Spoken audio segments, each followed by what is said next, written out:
Hey y'all, it's me, Jess from 2 Girls 1 Kpop, just doing a really quick video today because I just got my copy of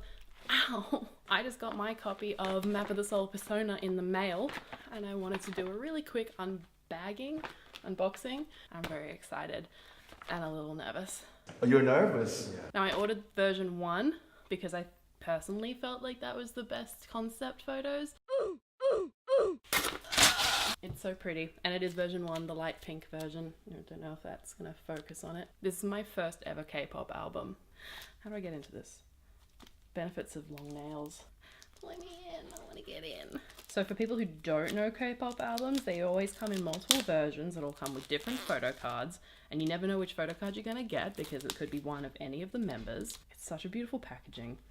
I'm so excited. And look at even the actual CD is pink. We got a Map of the Soul Persona poster, which will probably go up on our new set when we get it, when we finally get around to that.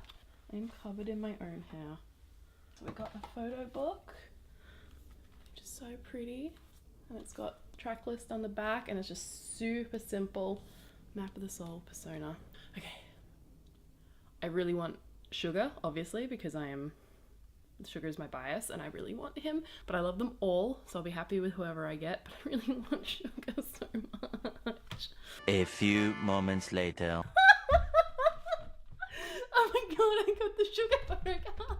Oh my god. My first ever photo card from a K-pop album is my bias.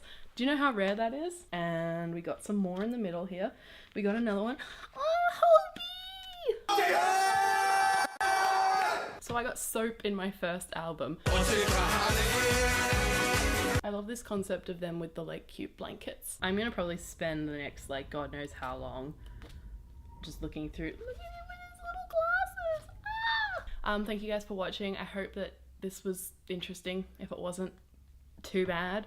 And I'll see you guys in the next video. Goodbye. Cookie!